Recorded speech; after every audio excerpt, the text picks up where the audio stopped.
more than 3,000 years ago, a wise man called Moses stood on a mountaintop and viewed the promised land, a land flowing with milk and honey.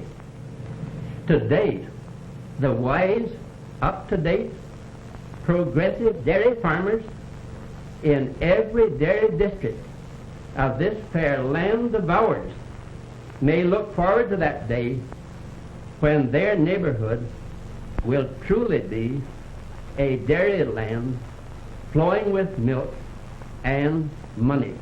In that day, every dairy cow in the United States will be a high and economical producer of milk and butter fat. Every mature dairy bull will be proved or partly proved by comparing the production records of his daughters with the production records of their dams. And every dairy herd will be tested for infectious abortion and also for tuberculosis. All our dairy herds will be well bred and free from infectious and contagious diseases.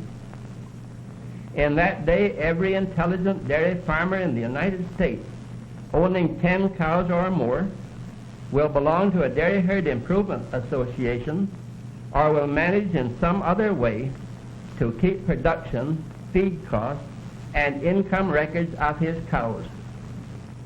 The typical Dairy Herd Improvement Association is an organization of about 26 dairy farmers who cooperatively employ a man to test their cows for economical production of milk and butter fat.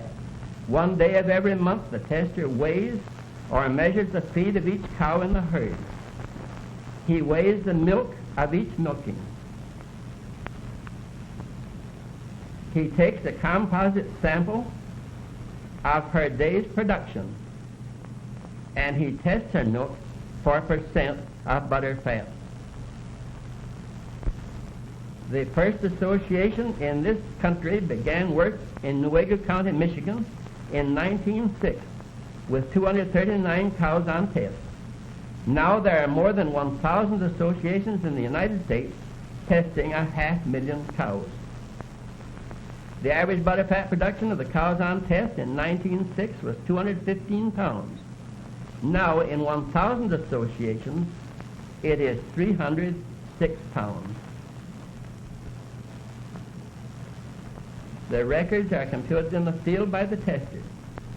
The State Dairy Extension Specialist sends them to the Bureau of Dairy Industry in Washington, where they are tabulated, and the results returned to the state.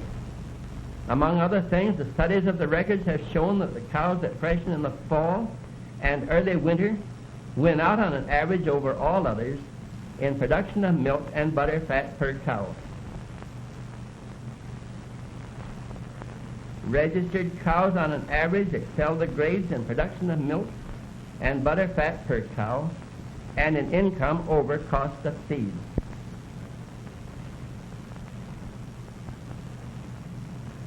Within the breed, the big cows win. On an average for one breed, the cows that weighed 800 pounds produced 290 pounds of butter fat, and the 1,200-pound cows produce 334 pounds of butter fat a year per cow. The records also show that the daughters of carefully selected proved bulls excel the dams of the daughters in production of milk and butter fat. On an average, the dams produce 486 pounds of butter fat, and the daughters average 795 pounds. A study of more than 200,000 yearly individual cow records has shown that the cows that produced 100 pounds of butter fat a year had a yearly income over cost of feed of $11. At 200 pounds, it was $51. At 300 pounds, it was $93. At 400 pounds, it was $136. And at 500 pounds, it was $187. The high-producing cows ate more, but it always pays to keep good cows and to feed them well. As Mark Twain used to say, even a one-eyed potato could see that.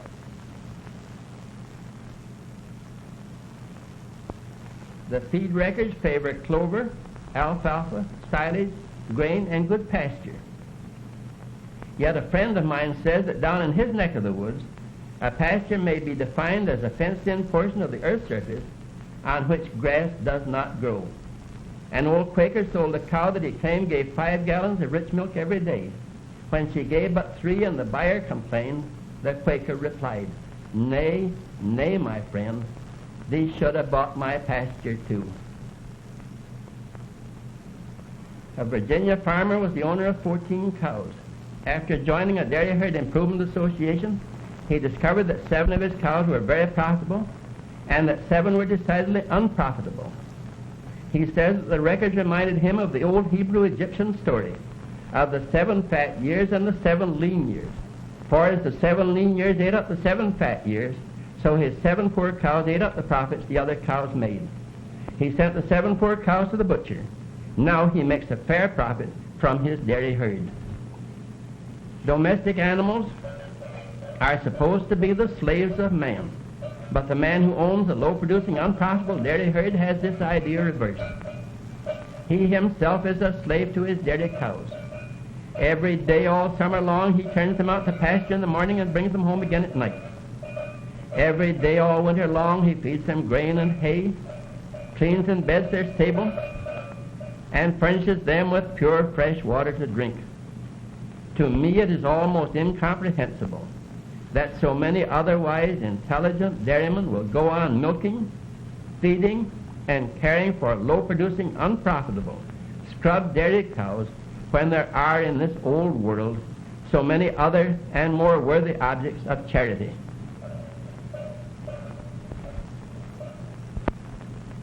Some of you will remember the old days when you and I were little folks in the country school, and the teacher gave us beans to count to keep us busy. That was called busy work. Those of us who are milking cows that produce 150 to 200 pounds of butter fat a year might about as well still be counting beans. In the late afternoon of a pleasant summer day, as you stand at the head of the lane and watch your cows come home, do you ever realize what they are bringing to you and to your family? If they are high-producing dairy cows, it requires no wild stretch of the imagination to say that they are bringing home sufficient wealth with which to pay for all the necessaries and for many of the luxuries of life. After the toil of the day is over, our prosperous dairy farmer, his fair wife, stalwart sons, and beautiful daughters sometimes assemble on their well-kept lawn for rest and recreation. They are not worried about the future because they have been successful in building up a high-producing herd of dairy cows. Such a herd will send the boys and girls through school. Just think, Mother, it's only 2 more weeks until school closes. You children may consider yourself most fortunate that your father is able to send you to school. Yes, Dad. It's been wonderful of you to send us all to school and give us such a lovely home, too. Yes, Mary, but remember, it was the cows. Everything we have we owe to our high-producing dairy cows. Such a herd will send the boys and girls through school. Regardless of breed, a high-producing herd of dairy cows will also provide the farm home with all modern conveniences and ensure the old folks against poverty and distress during their declining years.